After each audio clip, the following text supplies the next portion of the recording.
Yes. Welcome to Running Strong Mind Body Connection podcast. My name is Karen Bonnett-Natraj, and I am your host today. And I am being featured on Podapalooza, and I have the opportunity to meet a very brand new person here who I believe is also a runner. And my guest today is Jessper. Jessper, I will actually ask you to pronounce your last name for us. Maqyindang, Jessper Maqyindang. Very good. So super glad, super excited to have you on the podcast. So tell me a little bit about yourself. Where are you from? And tell me about you as an accomplished runner.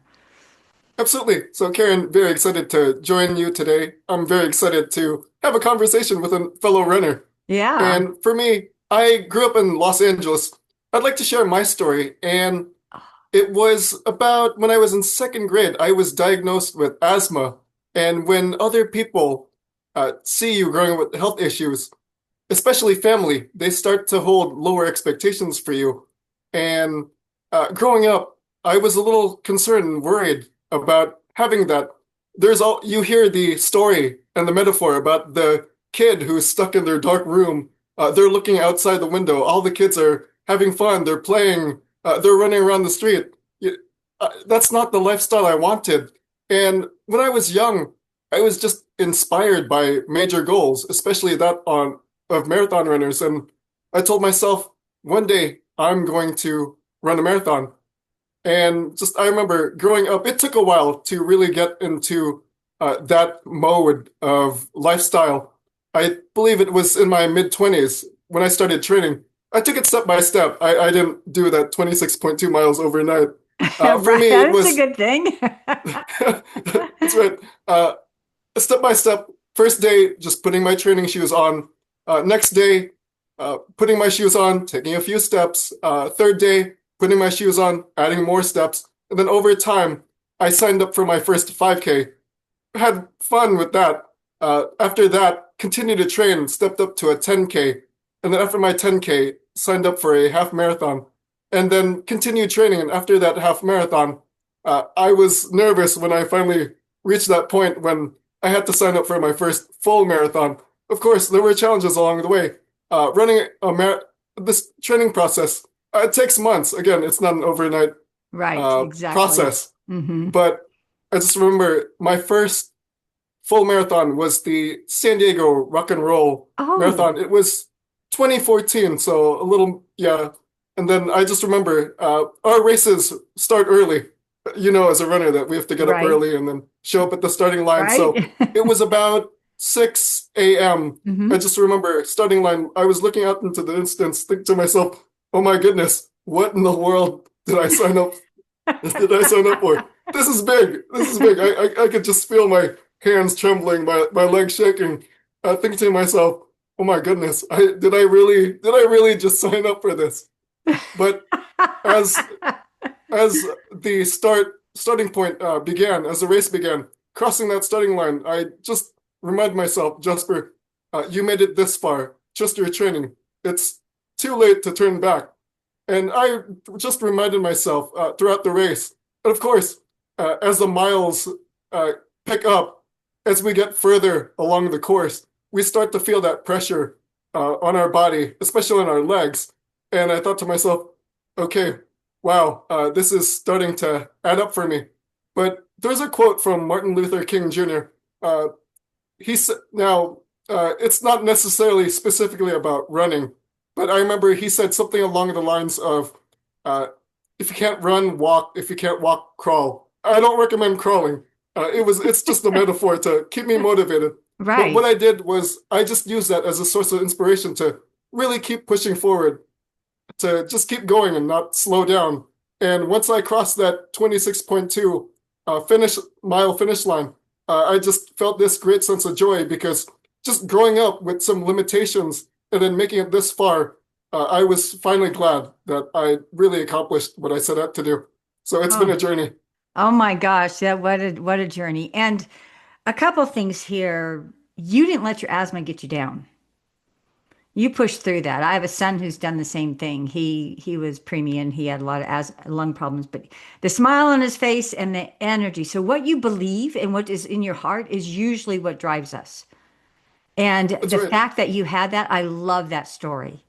And I remember, and I did the same thing as you because I wasn't a runner, I was a cyclist. And my girlfriend and I thought we'd run a marathon. And the first mile, I'm like, oh my God, this is ridiculous. This is just so dumb. Who would think of doing something like that? But then the glory of of crossing that finish line is just beyond. I mean, just the joy because you forgot about all those issues that you believed you had along the way. My legs are hurting, my feet are hurting, this is hurting, that's hurting. You hit the wall, which they call it mile 18, and it's like, oh my gosh, how can I go any further? And on and on and on. But that is amazing as well of having that mantra that drove you. You know, if you can't, if you don't run, you can walk. Yeah, I wouldn't recommend crawling on the asphalt. That could hurt. That's But, right. you know, we don't have to be the number one and we don't have to be the best ever. It's the fact that in your heart, you were driven. And I invite everybody to look into their heart because that's what drives us to our potential. And That's right. so, It's that passion and motivation. yeah. And so listen to your heart, listen to that energy that's inside of you. So, what's next for you? So for me, for fast forwarding to my story, after doing running marathons, I had learned this concept of ultra marathons, and I thought to myself, wait, there's more? And then I finally signed up for my first 50K. It was the Valencia Trail Race Right on. Southern California, a couple Yeah. years ago, filled with a lot of hills. Uh, Many challenges when you're working with mixed elevation because it adds just more pressure to your legs. But I just remember when I was going through that same process at the marathon, starting at the starting line where you're looking out into the distance, thinking to yourself, what did I just sign up for?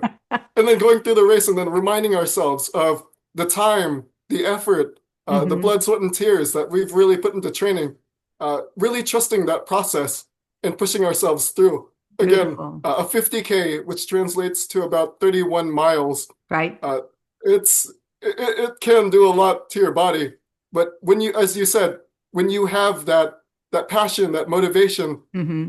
that heart to really move forward, it's a reminder that you are striving for something worthy. So once I reached that finish line, it was interesting because it is a trail course where there were a handful of people who got lost. And I just remember seeing a handful of people walk the other way. I was a little bit confused, but they were DNF, which was did not finish. They Right. were just a little bit discouraged. And when you see other people discouraged, you start to feel that weight on your own shoulder. But Sure. again, finding that heart, that motivation, that passion to keep pushing, Right. that's what will really keep you moving in that right direction. When did you do that race?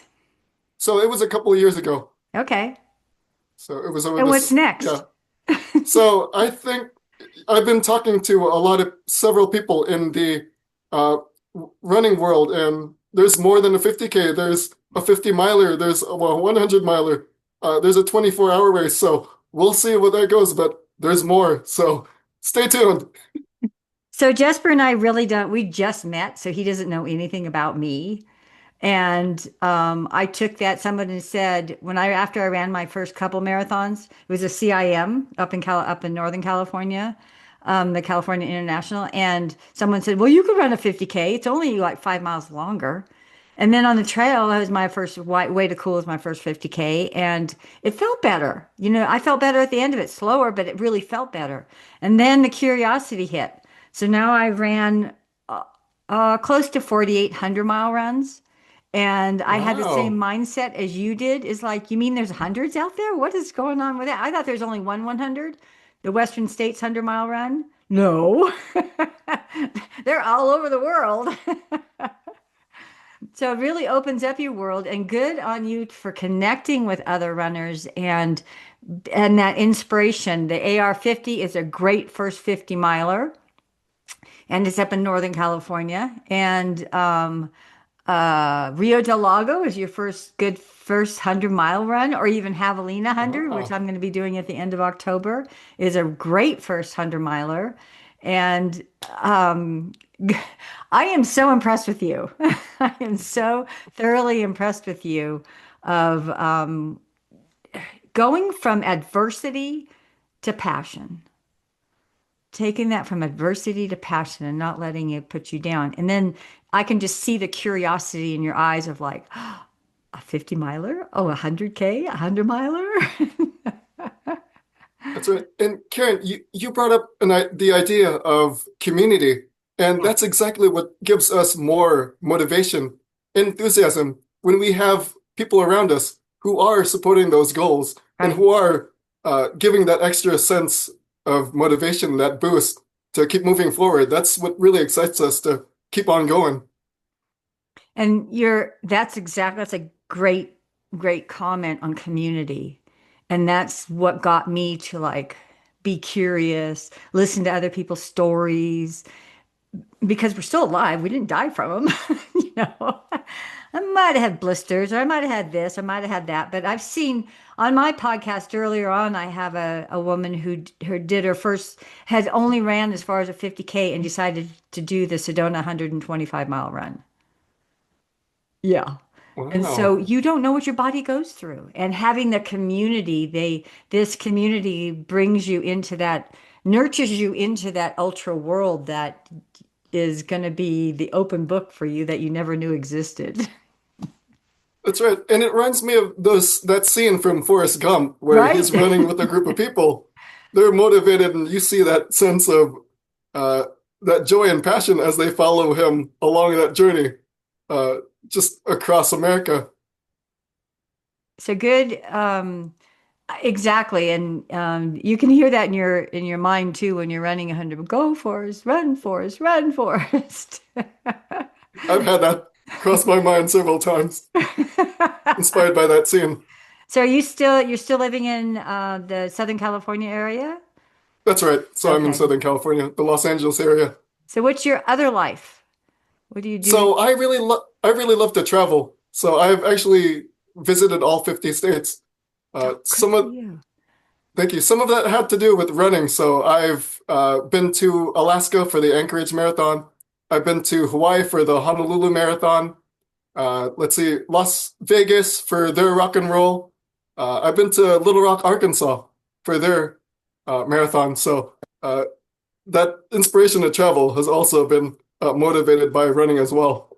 So curious, have you ran a marathon in every state? No, I haven't. That would be an amazing goal, but I Right. haven't done that. Sometimes But that's kind of I tough. have heard stories of people who have made that a Yep. goal. Yep. You can run 50Ks in every state, almost, I think. That would be But quite a journey. yeah. So how did you enjoy the 50K, and what was your where was your heart at afterwards? So for my first 50K during that Valencia trail race, it was challenging. Went a little slower than usual because I was not used to those mixed elevations where one moment you're running up a steep hill, next moment you're running down another steep hill, and then the next moment you're running another steep hill. So uh, there were challenges along the way, and with those longer races, of course, we're putting a lot more pressure on our legs. Hmm. So there was a sense of nervousness as I was going across that trail.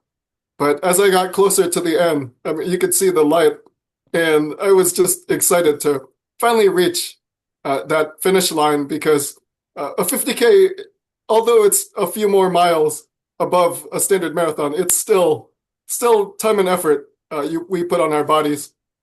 Exactly. And um just the fact you now have stepped into that ultra world. That's right. Congratulations. I hear the same thing from other long distance runners when we make that transition from the standard marathon into the ultra world.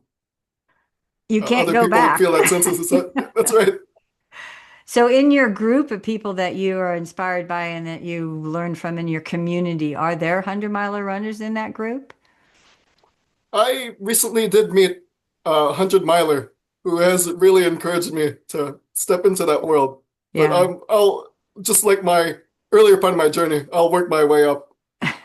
Who is the 100-miler? What was his name? Her. Tr it is Troy, I believe Troy Kearns, and he is in the, I believe he's out in the Rockies. I'll Oh, double okay. check, but All yeah, right. he's given me another sense of inspiration. Yeah. That's how it happens, you know? That's how it happens is we get inspired by other people. And That's right. so you could challenge yourself in running a marathon in every single state. I know there's some friends of mine who were doing that, and it takes a lot of time and takes a lot of energy. There's Molly Sheridan is another person. My podcast is Running Strong Mind Body Connection, and I'm on YouTube. There's another adventurous, but this probably isn't for the this is for an ultra experienced person because it's 7 marathons, 7 continents, 7 days. That is a great goal. I know. And so you get on an airplane, you fly, you run a marathon, get back on the airplane, you fly, go get off the airplane, run the next marathon. So you're really not staying in hotels. You're on the go the whole time, and they go to all 7 continents over the 7 day period. So you have to finish and then get on the airplane and fly to the next one. It was quite the inspiring story. And Molly Sheridan is a coach as well as a runner, an ultra runner. So she was on my earlier podcast. So I love hearing people's journeys and their stories and the inspiration because you're going to inspire somebody else. Thank you. I'm just inspired by Molly's story as well. Her journey of going to all 7 continents. I can only imagine the time and effort it takes to train and the time and efforts to travel from back to back to Right. really get those races in. That's That's inspiring as well. Yeah, and like I said, and she reveled on the fact of having that ultra distance experience behind her, because you're going through the nights and you're going through no rest and you're going through no sleep and you got to keep running, keep running, keep running. So it's having that memory, that muscle memory in your body. That's right, that muscle memory, which made it easier for me to run my second 50K, which was the Pasadena trail race All one right, year after. So I did better because one, that muscle memory, and two, learned what I did the first time and how to improve on those. all right. So that's a good question. How many 50Ks have you run? So at this point, two. So I'll be training for Okay. my third. I All haven't right. signed up yet, but What that's what's your that's third? I haven't signed up for anything yet. Oh, okay. I thought you had something in mind, you just hadn't registered for it yet. But I would be looking forward to that experience. There's a great one in Northern California called Way to Cool. That's a really neat Cool. race. Well run. Julie Fingard does that one, and it's a really good ultra in Northern California. What makes it stand out? You're in the kind of in the Western States trails, some in and out of that, Oh, and it's just a long-standing 50K. Other people have owned it, and now Julie Fingard runs it, and it's in March or April, I believe. I don't okay. think February, but I think it's in the March, April. You can look it up. And it's just beautiful. Super, super beautiful. There was one year that we had rain in and out, and I was in a section that's kind of weaving you in and out of kind of like this canyon. And at one point, there was this most magnificent rainbow. Now, I'm not a front runner, so all those front runners never saw it because the rainbows you only have to be at it's a prism, so you have to be at a certain position between the sun and the rain. But it was the most, and I was with a bunch of people, but we all stopped and just like we're in awe. We're on this 50K. We're probably 20 miles into it, and we have this fabulous rainbow that's right in front of us. And it's just the amazing things that you see out there and the amazing experiences that you have. And it's sharing those stories, and then you're going to be that inspiration for somebody else. So speaking of which, getting those beautiful views from just different races and trails Hmm. just reminds me of running Honolulu. When you're up on the hill, you can see out into the ocean, Right.